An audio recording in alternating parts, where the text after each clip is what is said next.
आप इस जगह के बारे में क्या जानते हैं? ये चोर मीनार है। इसके बारे में कई बातें हैं। कुछ लोगों का कहना है कि यहाँ चोरों के गले काट लिए जाते थे, सिर काट के लगा दिया जाता था।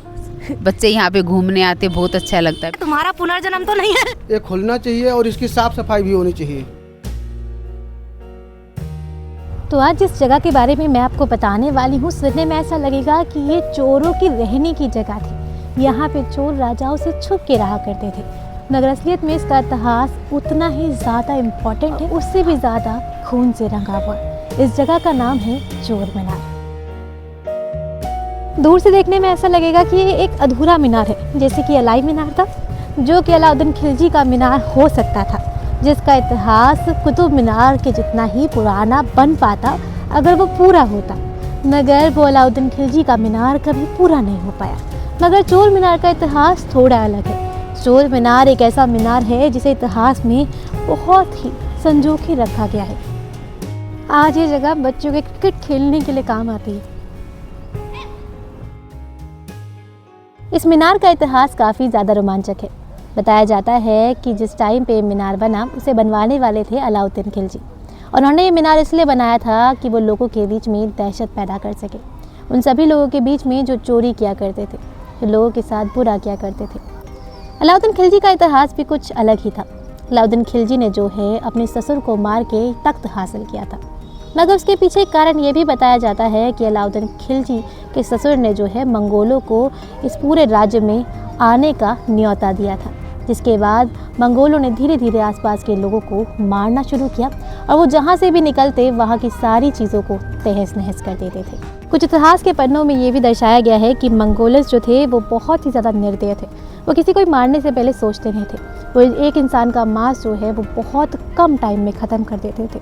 उन्हें प्यास लगती थी तो वो जानवर का खून पीते थे और वो कभी नहाते भी नहीं थे। इसी के साथ उनमें आम इंसान जैसी कोई भी खूबी नहीं थी। वो दरिंदे थे और इसी के कारण जब वो भारत जैसे देश में आए थे तो धीरे धीरे जहाँ से भी वो गुजरते वहाँ पे तबाही मच जाती, जिन्हें मिटाने का काम अलाउद्दीन खिलजी ने अपने साम्राज्य में शुरू किया था। आइए आपको इस मीनार के बारे में बताती हूँ। इस मीनार में 225 छेद हैं और 225 छेदों में भाले की मदद से उन सभी लोगों के सर टांग दिए जाते थे जिन्होंने अलाउद्दीन खिलजी के समय पे चोरी की थी। और अगर वो जगह भर जाती, अगर सर ज़्यादा होते तो इन दीवारों पे भी उन लोगों के सर टांगे हुए दिखाई देते थे। जिन दीवारों को आप मेरे पीछे देख रहे हैं, इन दीवारों का इतिहास 700 से 800 साल पुराना है। इन दीवारों पे आज आपको कोई भी रंग नहीं दिखाई दे रहा, मगर एक टाइम पे इन पे खूनों की जो धारा है वो बहती हुई दिखाई देती थी। इसी के साथ इस जगह की निगरानी के लिए यहाँ पे सैनिक भी छोड़े जाते थे, ताकि उन सभी लोगों के जिनके सर टांगे गए हैं वो यहाँ से हटाए ना जा सके। ऊपर जाने के लिए यहाँ पे सिर्फ एक सीढ़ी है। आइए मैं आपको वो भी दिखाती हूँ। चलिए, अब मैं आपको जो रास्ता दिखाने वाली हूँ वो रास्ता इस मीनार के ऊपर जाता था, जिस पे आज ताला लग चुका है। इस मीनार के ऊपर जाने वाली सीढ़ियाँ आपको हल्की हल्की जामा मस्जिद के मीनार की याद दिलाने वाली है, जो कि हमने से थोड़े टाइम पहले कवर किया था। आइए मैं आपको एक बार वो भी दिखाती हूँ। ये सीढ़ियाँ साइज़ में बहुत छोटी सी हैं, जिसमें एक टाइम पे सिर्फ एक इंसान चढ़ सकता है, और ये ऊपर की तरफ जा रही है, आप देख सकते हैं।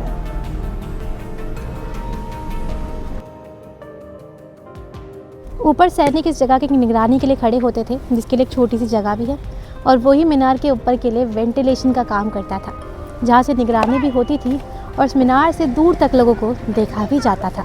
जिन लोगों को इस मीनार के बारे में नहीं पता होता, वो सर्दियों में यहाँ बैठ के आराम से धूप सेकने आते हैं। आप यहाँ क्या खेलते हो? हम बैट बॉल। कब से खेल रहे हो? बहुत दिनों से। और मम्मा के साथ आते हो? हाँ। तो यहाँ पे खेल के कैसा लगता है? बहुत, उतना भी नहीं अच्छा लगता। पार्क जैसा आपके लिए? हाँ। आप यहाँ पे कब से आ रहे हो? मैं यहाँ पे 15 दिन से आ रही हूँ। मतलब आपको इस जगह के बारे में किसी ने बताया या फिर आप आसपास रहते हैं? नहीं, मैं यहाँ पे जॉब करती हूँ। अच्छा, यहाँ पे आके कैसा लगता है? बच्चे यहाँ पे घूमने आते, बहुत अच्छा लगता है। बैठने की जगह भी है यहाँ पे। क्या आपको पता है इस जगह के इतिहास के बारे में? नो। इस मीनार में जो है, मतलब जो पीछे आप छेद देख रहे हैं ना, हाँ जी, इसमें लोगों के सर टांगे जाते थे। अच्छा, नहीं मेरे को नहीं पता। कुछ लोगों का ऐसा भी कहना है कि चोर मीनार चोरों का मीनार है। सारे चोर यहाँ इकट्ठे होकर के अपना माल इकट्ठा करते थे। क्या सच है नहीं बता सकता। कुछ लोगों की इच्छा होती है कि ये खुला रहना चाहिए, यहाँ पर आकर के लोग देख सकें और इसके बारे में जान सकें, क्योंकि ये टाइम से बंद हो जाता है सुबह और फिर शाम को खुलता है। परंतु जो छुट्टी होते हैं स्टाफ के लोग, बाहरी लोग, नौकरी पेशे वाले हैं, छुट्टी के दिन आकर के यहाँ घूमना चाहते हैं, ऊपर चढ़कर देखना चाहते हैं। ऐसे में लोगों की लालसा बढ़ जाती है कि क्या है, कैसे है, और इसको खुलना आवश्यक है। अंदर भी बहुत सारे जानवर मरे पड़े होते हैं, तो अगर इसकी साफ़ सफाई हो जाए और ये खोल दिया जाए हमेशा के लिए तो अच्छा रहेगा। तो उम्मीद करती हूँ इस वीडियो के माध्यम से आपको कुछ नया पता चला होगा। वैसे इस कहानी के दो पहलू हैं। कुछ सनातनी लोग, जैसे कि जिन्होंने हमें बताया था इसके बारे में, वो ये मानते हैं कि यहाँ पे जब सनातनी लोग ही रहा करते थे तो गले किसके काटे जाते थे, तो एक कहानी झूठी है। तो कुछ लोग ये मानते हैं कि हिस्ट्री के हिसाब से यहाँ पे अलाउद्दीन खिलजी का राज था, तो उस टाइम पे मंगोलों के सर काटे जाते थे, या फिर उन लोगों के जो भी अलाउद्दीन खिलजी के राज्य में जो है बुरा करने की कोशिश करते थे या फिर लोगों को प्रताड़ित करते थे। वैसे अलाउद्दीन खिलजी का जो इतिहास है या फिर जो छवि बनाई गई है वो बहुत बुरी और बहुत अच्छी भी है कुछ चीज़ों में। मगर आपको कैसे लगते हैं कमेंट बॉक्स में लिख के ज़रूर बताएं। मैं भी आपसे विदा लेती हूँ, दोबारा होंगे एक और नए ब्लॉग, एक और नई जगह को एक्सप्लोर करती हुई। तब तक के लिए बाय बाय। एक इंटरेस्टिंग फैक्ट बताओ, चोर मीनार का जो डिज़ाइन है वो अलाउद्दीन खिलजी की टोपी की तरह है और पहले ये बहुत दूर तक फैला हुआ था, मगर डेवलपमेंट के कारण इसके चारों तरफ रोड बना दिया गया और आज के टाइम में इसे चौराहे की तरह इस्तेमाल किया जाता है।